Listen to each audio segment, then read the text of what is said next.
We're not just reviewing a show, we're deconstructing a cultural phenomenon, the 2025 Spanish miniseries, Yo Soy el Cuy.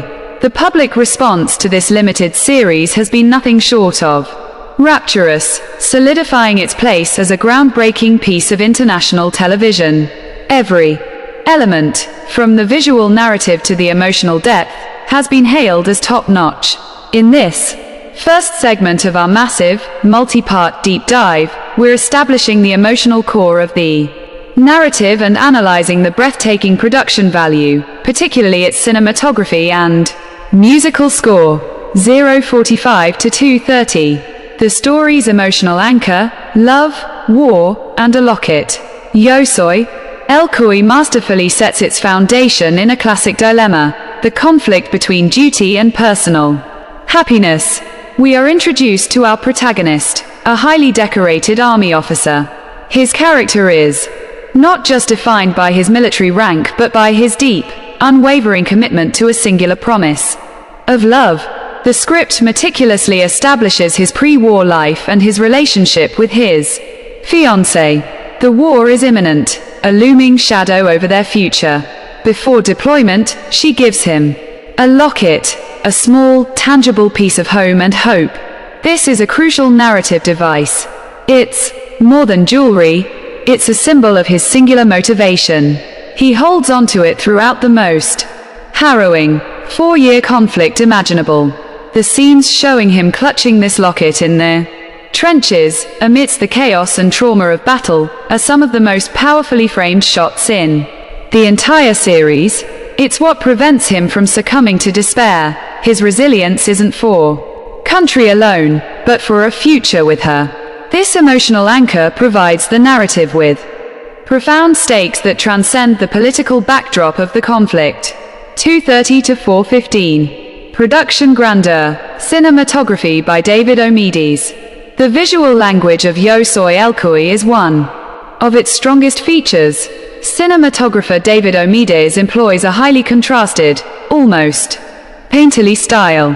Notice the distinct shift in color palettes. The war zone, dominated by desaturated blues, grays, and deep shadows, reflecting the grim, isolating reality of conflict. Omedes uses wide, sweeping shots to emphasize the scale of the war, making the human figures appear small and vulnerable against the vastness of the destruction. The homecoming, post-war world.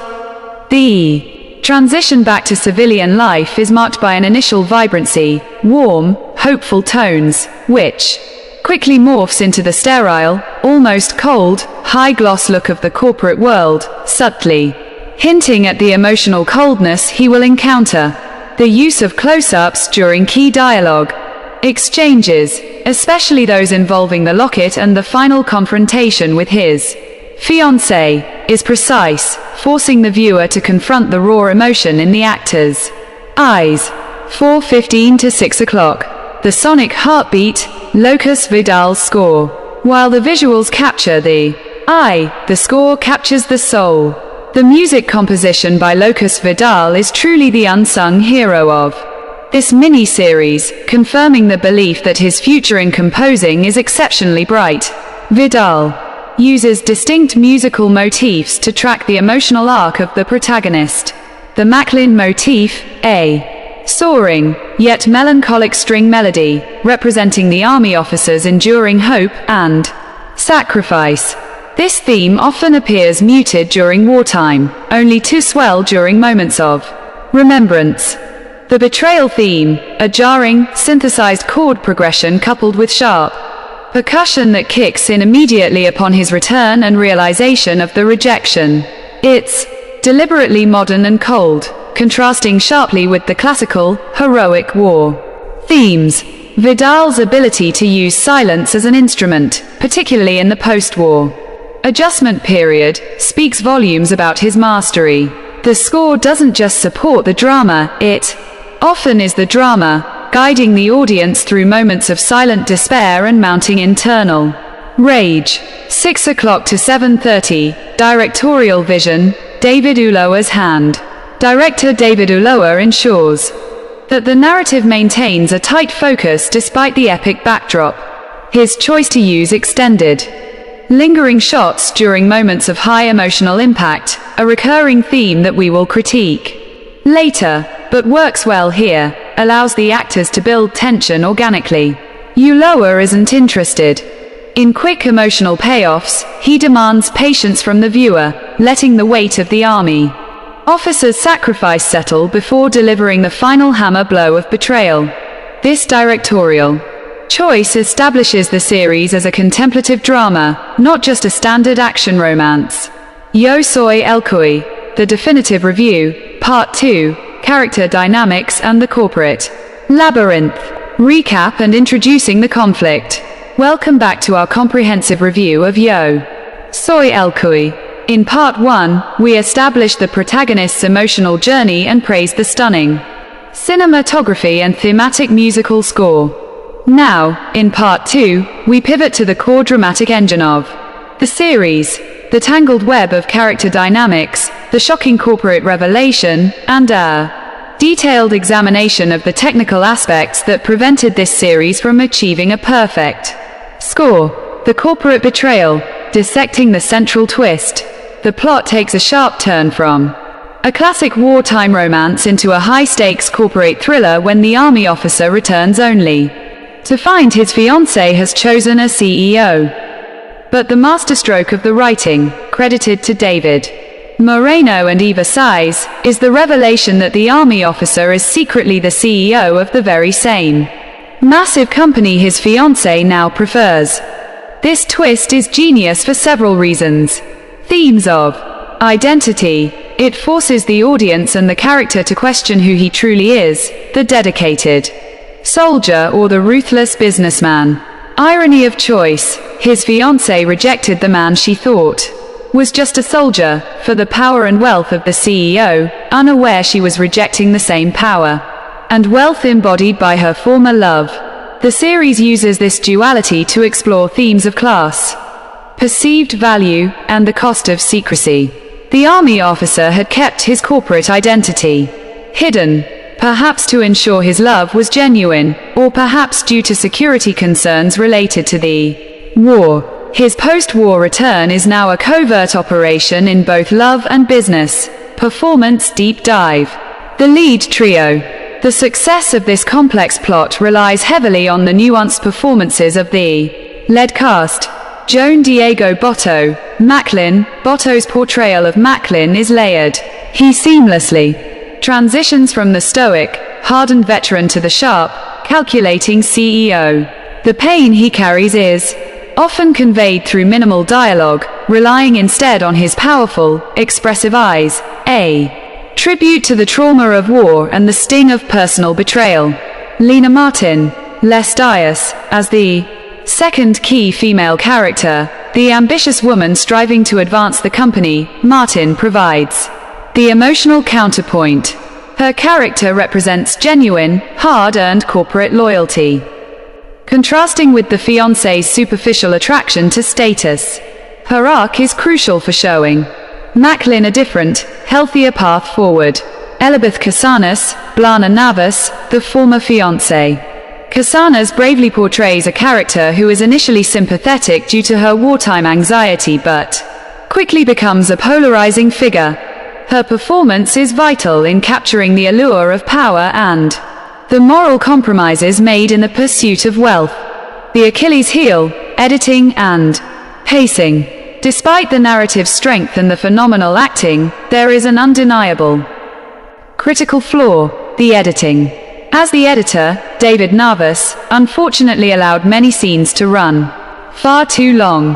The critique that and quote, a single scene could stretch across 3 or 4 episodes and quote, is a legitimate one, particularly in the mid-section of the series. The director, David Ulloa, favored long takes, but Navas's editing choices failed to insert the necessary rhythmic cuts to maintain the tension. This results in loss of momentum, dialogue-heavy scenes, while well acted, often overstay their welcome, leading to viewer fatigue. Wasted dramatic potential. Key confrontations lose their punch because the build-up is simply too lengthy. 4. Example, the scene where Macklin first confronts the corporate board after his return should have been a short, punchy sequence of calculated authority, but it drags, allowing the emotional intensity to dissipate. This pacing issue is arguably the only significant flaw, but it is a substantial one that prevents the series from ascending to a perfect 10 out of 10 rating. Supporting cast excellence and subplots.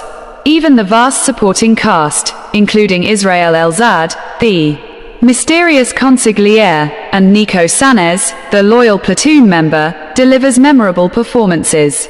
The complexity of the corporate structure, featuring subplots about industrial espionage and financial maneuvering, is surprisingly well handled, blending seamlessly with the core emotional drama. The art direction by Yuxa K. Stella and the costume design by Laura Cortez also contribute massively, visually separating the polished corporate world from the rugged military past. In our final segment, Part 3, we will analyze the series' massive global popularity, discuss its final, climactic acts, review the production company details, 14 movies and reel shots, and deliver our final, comprehensive verdict, including details on how and where to watch the full 75 episodes. Yo soy el Cuy. The definitive review. Part 3. Global impact, legacy, and the final verdict. The global phenomenon. Welcome to the third and final installment of our in-depth analysis of the Spanish miniseries, Yo soy el Cuy. We've explored the intricate plot, praised the visuals and music, and critically examined the pacing flaws. Now, we turn our attention to the global reaction, the production powerhouses behind the series, and our ultimate recommendation. International reception and ratings analysis. The series holds a highly respected 7.4 out of 10 rating on IMDb, reflecting strong critical and audience approval. Furthermore, its surge to a popularity index of 360 indicates not just initial hype, but sustained interest and global discussion. Released in 2025, the series was a success in the US market despite being in Spanish, proving that compelling storytelling transcends language barriers. The series resonated internationally because its core themes, betrayal, the struggle between love and ambition, and the burden of dual identities, are universal. While Spanish cinema often excels in crime thrillers, Yo soy el Cuy demonstrated its capability in epic, character-driven dramas. The series skillfully blended the intensity of war with the cold, calculated environment of the corporate world, appealing to a broad demographic. The production powerhouse and episode count. The sheer scale of this series is astounding, totaling 75 episodes, plus the trailer. This massive commitment was made possible by the powerful combination of production companies, 14 movies and reel shots. 14 movies brought a gritty, cinematic quality to the production, focusing on authenticity in the wartime sequences and high-gloss polish for the modern corporate scenes. Reel shots, as the primary distribution platform and co-producer, ensured the expansive budget was justified by the quality of the set design, costuming, and visual effects, particularly in the subtle, yet impactful, battlefield sequences. It's a testament to the coordination of their production management team, led by Kevin Ginnis, and the assistant directors, Cameron Amster and Alicia Diaz, that a production of this size maintained such high standards across the board. The meticulous detail, down to the set decor by Paul Nera, contributes to the immersive nature of the show. 4:15 to 6 o'clock. The core flaw revisited. Intentional length. We must address the issue of the lengthy scenes one final time. While we critiqued the editing in Part 2, it is worth considering the possibility that this prolonged pacing was a deliberate artistic choice by director David Ulloa. The argument for intention. Ulloa may have intended the slow burn to mirror the protagonist Macklin's internal suffering. The war felt endless to him, and his subsequent return to a world of betrayal forces the viewer into a similarly elongated, agonizing experience. The slow pace becomes a thematic tool, forcing us to feel the weight of every passing moment. The practical reality, however, for a 75-episode miniseries, the sustained slow pace often crosses the line from thematic depth into viewer irritation. A more balanced approach, tightening the cuts in the corporate subplots while preserving the length in Macklin's personal reflection, would have served the narrative better. Where to watch? The Reelshort experience. Yo Soy El Cuy Manda is available exclusively on the Reelshort platform. The platform, clearly confident in the series' drawing power, offers a compelling strategy, free trial access. The first 8 episodes are available free of cost. This is more than enough time for any discerning viewer to become fully invested in the plot's central twist and Macklin's conflict. The subscription hook, with a massive library of high-quality content available alongside Yo Soy El Cuy, the platform makes a very strong case for securing a full subscription. Given the overwhelming quality of the show, many viewers will undoubtedly be impressed enough to sign up immediately. Final verdict and conclusion. Yo Soy El Cuy is a television triumph.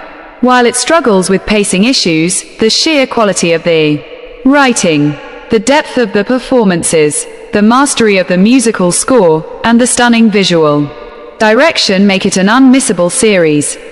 It's a drama that uses the spectacle of war and corporate intrigue to tell a painfully intimate story of a man who gave everything for a love he lost. It's required viewing for anyone who appreciates ambitious international drama. Go watch those first 8 episodes for free on Reelshort, and tell us what you think. Like this video if you appreciate this deep analysis, subscribe for more global content reviews, and let us know which part of Macklin's journey resonated the most with you in the comments below. Yo Soy El Cuy, the definitive review, Part 4, Philosophical themes and social commentary. Introduction, Beyond the plot. Welcome back to our expansive deep dive into the 2025 masterpiece, Yo Soy El Cuy. In our first 3 parts, we covered the plot, production, and performance. Now, for Part 4, we move beyond the surface narrative of love and betrayal to analyze the profound philosophical weight and socio-political commentary embedded in David Ulloa's direction and the complex writing by Moreno and Size. This series is not just entertainment, it's a scathing critique of modern societal values. Theme 1. The dichotomy of power, soldier versus capitalist. The core of the series lies in the dual identity of our protagonist, Macklin. He represents a duality that critiques modern power structures. The soldier represents pure, selfless duty, physical courage, and traditional loyalty. This identity is inherently sacrificial and based on merit earned through hardship. The CEO represents calculated self-interest, economic power, and modern ruthlessness. This identity is inherently acquisitive and based on inherited or accumulated wealth. Yo Soy El Cuy asks a critical question. In the 21st century, which identity holds true power? Macklin, the war hero, returns to find his ultimate sacrifice means nothing to the woman he loves. She is instead drawn to the symbol of the CEO, the perceived stability and invincibility of wealth. The series posits that capitalism is the new, more brutal battlefield, where personal sacrifices are utterly devalued by the market. Theme 2. The failure of absolute loyalty. Loyalty is perhaps the most examined concept in the entire series, and it fails spectacularly on multiple fronts. Romantic loyalty, the fiancé, the most devastating betrayal. Her inability to maintain her promise highlights a consumerist approach to relationships, where a partner is discarded the moment a seemingly and better deal and the CEO appears. The locket, once a symbol of unbreakable faith, becomes a monument to her moral bankruptcy. Corporate loyalty. Macklin's board. Once Macklin, the CEO, is assumed dead or missing during the war, the corporate board immediately circles, seeking to strip his power. The character of Les Dias, initially shining beacon of corporate loyalty, finds her efforts constantly undermined by the self-serving interests of the management. This shows that in the corporate war zone, loyalty is a liability, not an asset. The series suggests that absolute loyalty is an obsolete virtue, punished by both personal and professional spheres in a transactional world. Theme 3. The corporate labyrinth as a war zone. The script masterfully uses military language and strategy to describe the corporate environment.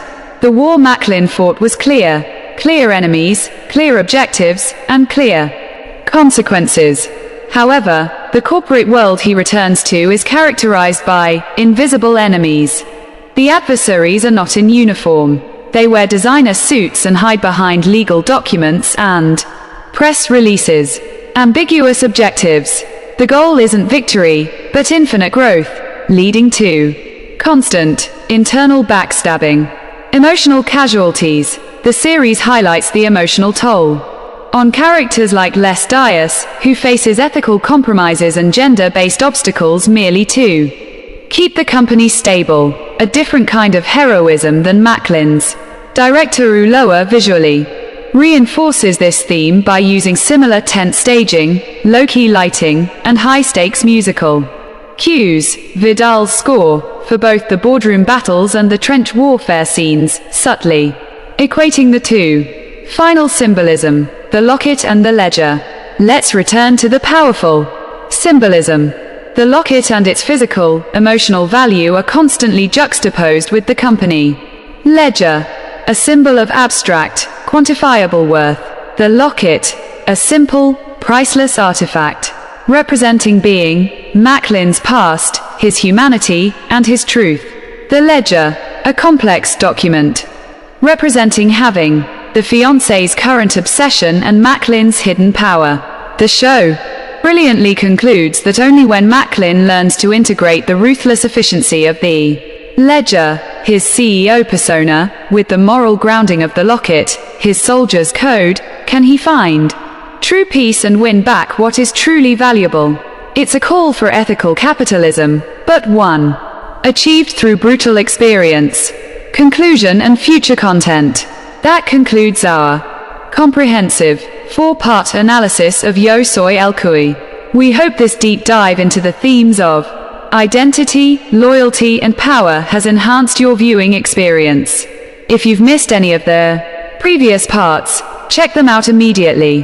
Thank you for joining us on this extended journey. Don't forget to like, subscribe, and tell us which specific philosophical theme you found most impactful in the comments below. Yo Soy El Cuy, The Definitive Review, Part 5, The Women Who Defined Him. Introduction, The Crucial Foils. Welcome back to our continuing journey into the Spanish saga, Yo Soy El Cuy. We've established Macklin's status as a tragic figure, torn between the uniform and the boardroom. But no, man exists in a vacuum.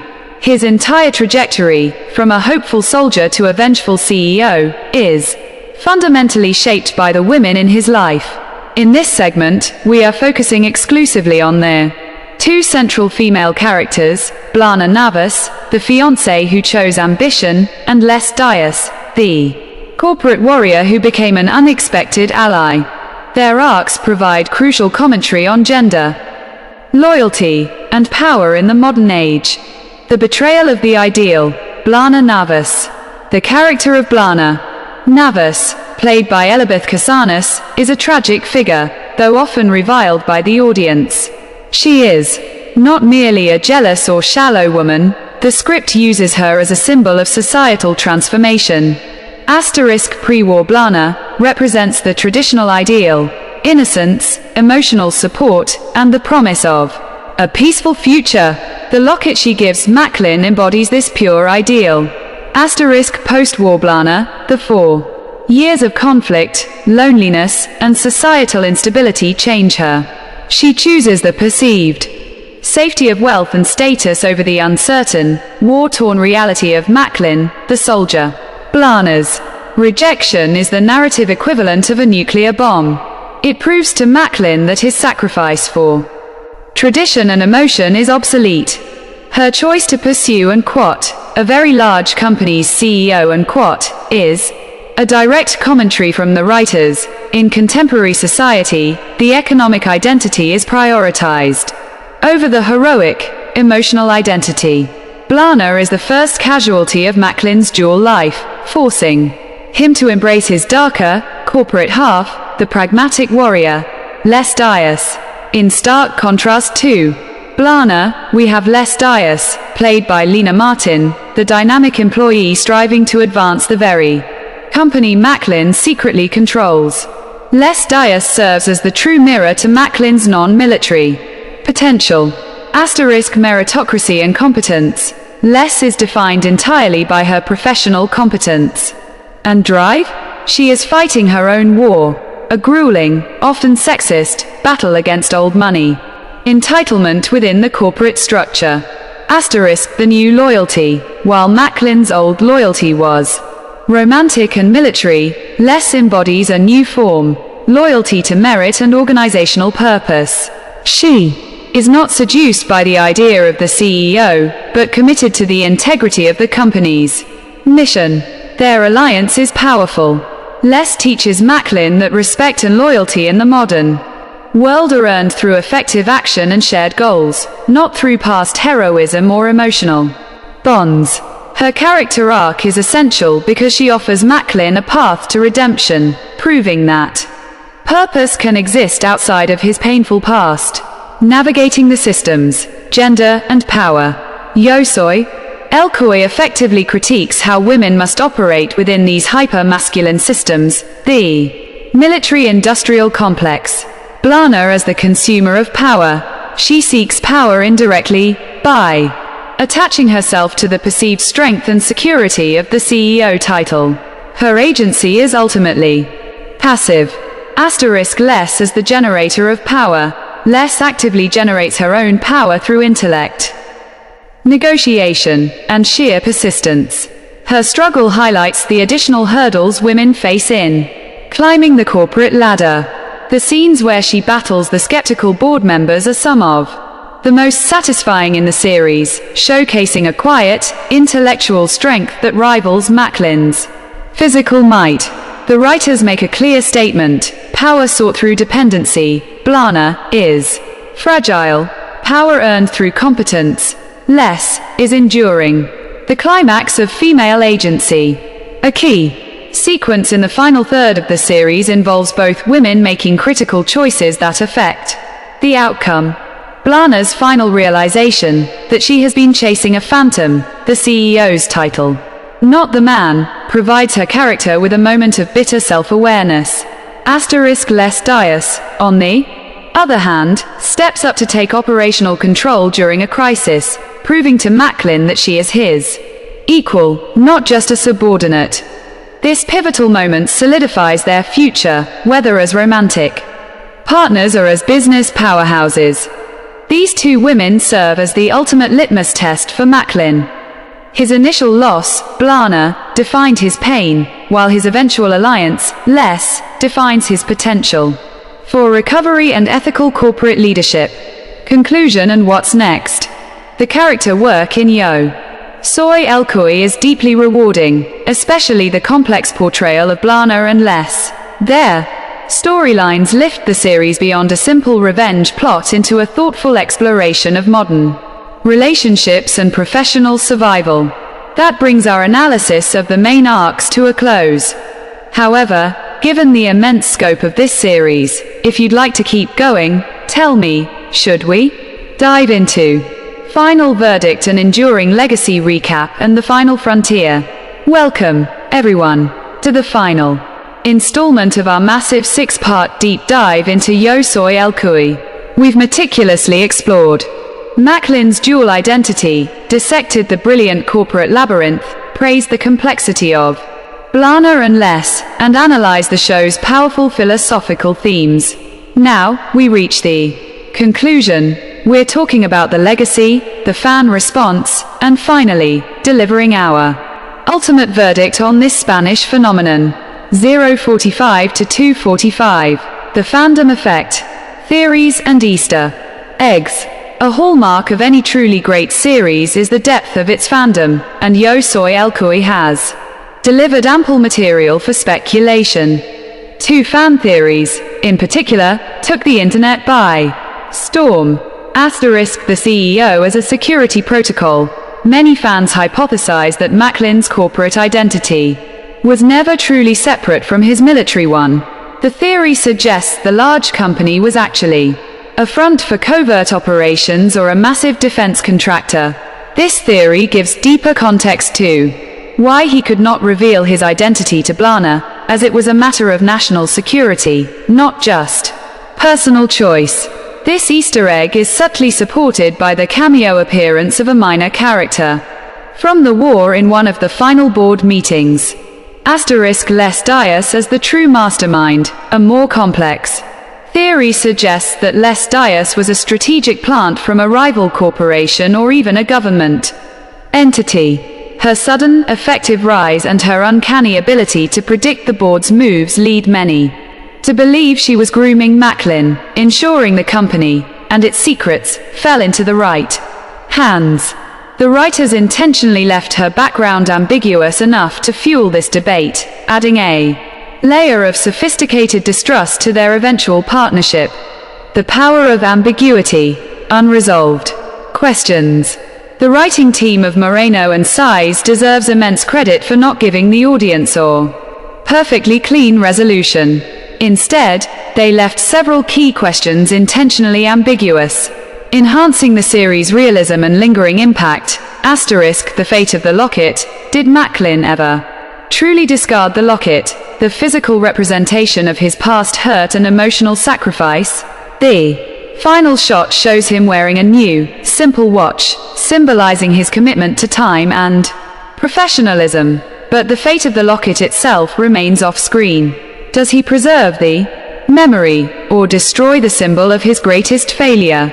Asterisk the romantic future. While the professional partnership between Macklin and Les Dias is solidified, their romantic future is left open-ended. Did Macklin truly find love again, or has he been permanently hardened, only capable of pragmatic, intellectual partnership? The final scene shows them sharing a business strategy, not a romantic moment, suggesting that in his new life, purpose has replaced passion. Blana's redemption. We never see Blana's ultimate fate. Does she fade into obscurity, learning her lesson? Or does she use her ambition to pursue other forms of power?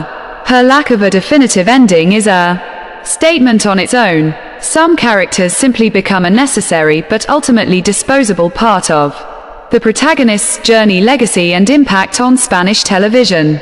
Yo Soy El Cuy has cemented its legacy in several key ways. Asterisk genre fusion. It successfully demonstrated that Spanish television can effortlessly merge high-concept war drama with nuanced corporate thriller, moving beyond typical crime and family sagas. Asterisk global export.